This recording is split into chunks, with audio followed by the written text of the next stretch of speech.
prompt. Say, got it. Got it.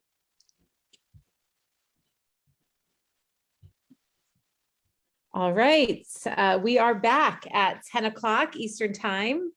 My name is Kelly McClelland. I am the program manager for first response at the Truck Safety Coalition. And I will be your MC for the day, bringing all of our volunteers and board members and awesome people in our community. We've all been brought together by various tragedies. But I have to say, if I'm going to go through a tragedy, I'm sure grateful that it brought me to this community. So I am going to, I just want to announce that we've already raised over $4,000 with our generous match. That is $8,000. So we've already at 10 o'clock on Giving Tuesday raised $8,000 to support the Truck Safety Coalition. And those donations will go to support our programming, support our first response outreach efforts, help bring people to DC for SAR to Strength, which I am hopeful that Dawn will talk a little bit about, which is happening in March 2022. So without further ado, Dawn King, president of the Truck Safety Coalition, is going to share her story and experience with us. Hey, everybody. Usually I would like to just talk to you, but there's so many important things I want to share with you. I was afraid I wouldn't remember them all. So I wrote down some comments, which I'll read and try to make it not so reedy. But anyway, my name is Dawn King. I've been a volunteer with the Truck Safety Coalition for more than 15 years. I'm currently the president of that organization. And when people outside of the Truck Safety Coalition first hear me talking about volunteering for them, they look at me kind of strange and they cock their head and they say, so were you like a truck driver before? And they assume I'm some sort of retired truck driver and that's why I'm involved, but that's not it. I volunteer with TSC to honor my dad. Some of you know that he was killed a couple of days before Christmas back in 2004, when he was driving to the airport to catch a flight, planning to spend time with some of his family up north. He was on the interstate in the morning of December 23rd when he came upon a small crash. It was just a fender bender, but there were already police and fire and ambulance people there, and they were directing all the traffic around the scene.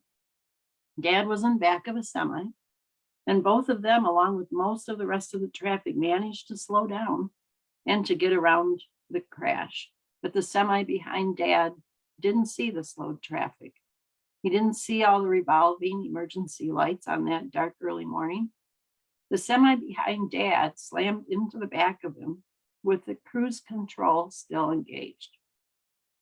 Dad's vehicle was pushed into the semi ahead of him and then spun into the median. He was partially ejected out a rear window, even though he was wearing a seatbelt. They say he died instantly. What should have been a joyous time turned into tragedy, and my family's lives were changed forever. Dad was the trunk of our family tree.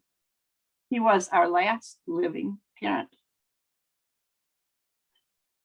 Without him, I and my 3 siblings felt lost. We had no idea what we should do or where we should turn.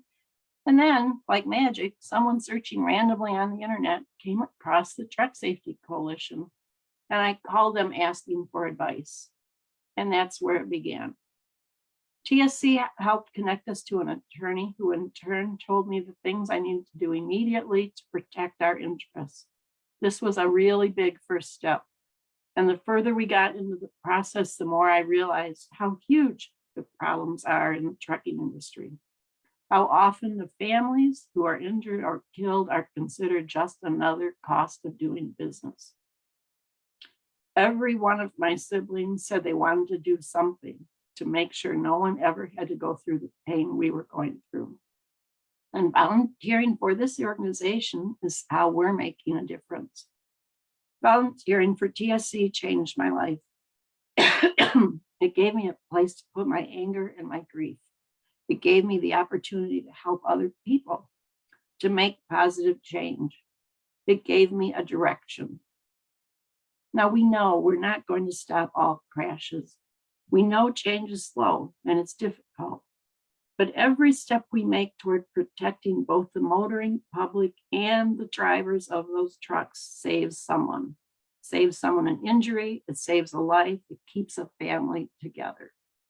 Even though we can't identify specific individuals who weren't involved in a crash because, for example, a double 33-foot trailer wasn't on their highway, we know that working to keep double 33-foot trailers off many of our roads has saved lives. The Truck Safety Coalition was there when my family needed it, and we want to make sure they continue to be there for all the families, especially the new ones. People are beginning the long trek through grief and pain every single year. Approximately 5,000 people die each year in crashes with commercial trucks, and over 150,000 are injured. You never think it will happen to you or your family until it does. But it takes money to make an organization go. We can't let our families down. These new faces, so raw with grief, can't be ignored. We have to raise enough money to keep talking in Washington and to keep supporting the people who are affected by these crashes. We need your help. Next spring, we'll be inviting families to Washington, D.C. to give them and their loved ones a voice on Capitol Hill. It's a conference called Sorrow to Strength, which we do every other year. The families, particularly the new families, come to the conference filled with sorrow. And through their time together with other families who have gone through similar experiences, they learn more about the issues and about themselves. We see people come the first day barely able to speak their story, who leave after 4 days with new confidence, with strength and commitment. People who have found their voices. We are all so much stronger than we ever thought we could be. But we need money to do that. If you're interested, there are a number of Sorrow to Strength scholarships that need funding. Every dollar helps. You can learn more about the conference and the specific needs at our website, trucksafety.org, under the tab Sorrow to Strength. And at an everyday level, we need funds to have someone answer the phone when a new family calls for help. We need funds to attend meetings with agencies that make the rules, to make certain the safety is always involved in any decision. We need funds for someone to reach out to families soon after the crash to make sure they know we're here. There are so many things that need to be done to meet our dual mission of supporting families and affecting change, and they all require funding. Truck safety affects everyone. We all share the roads. With commercial trucks. We are all at risk. Help us keep educating, keep supporting, keep pushing for change. Please donate. You'll find my page on Facebook, or you can go to the Truck Safety Coalition Facebook page and donate there. And if you or your family or friends have been in a crash with a commercial truck and you'd like to help us in our work, or you want some advice, or you just need to connect with other folks with similar experiences, contact us. You can find out more about our organization and how to reach us at trucksafety.org. I'd be grateful if you could find it in your heart to donate to us so we can continue this important work, and I thank you so much in advance. Thank you so much, Dawn, for the moving story and explanation of all the important work that your donation will support.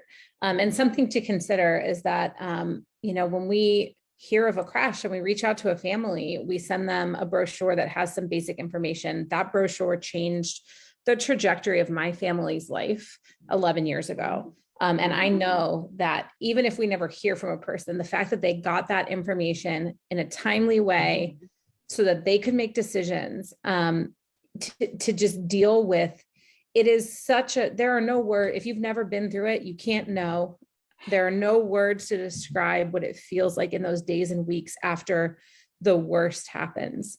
And having a hand reach out that says, I know what you're going through, I've been there, and here are the things that you need to think about is indispensable. And then also not just for the benefit that victims and families get from going to DC and sharing their stories, but also the fact that policymakers need to hear our voices. If all they ever hear is the voice of the businesses that are making decisions based on profit, then nobody's thinking about our safety. So we really, every donation helps. $5. I haven't calculated it, but I'm sure that $5 would buy 10 brochures, 5 to 10 brochures that Probably. can get to families. $10 donation can also pay for the postage and the, and keeping the website up and maintained. I mean, all of those things. And one of the things that I think about when I get a phone call from somebody who has, their crash was several years ago and they just found us, or they just remembered that they had this brochure and they dug it up, that we need to be there. Somebody's crash is happening today. And they may want help in 3 years. And if we're not here, then they're not going to have that community of support. So your donation. Seriously, if we're not here, there is no one. There's We are no the one. only organization that does this. So Yes. if no one had told me that I needed to preserve evidence, I wouldn't have known to do that. And they're in And a I case. might have been in a different position through it all. So, there's just so many facets to the organization, and there's nobody else doing what we're doing. Absolutely. Well, thank you so much, Dawn. And we will be back at 11 o'clock with Anna and Paul to share their story. So thank you so much. Donate anywhere you can. Donate on our website, donate on our Facebook page. Thank you so much.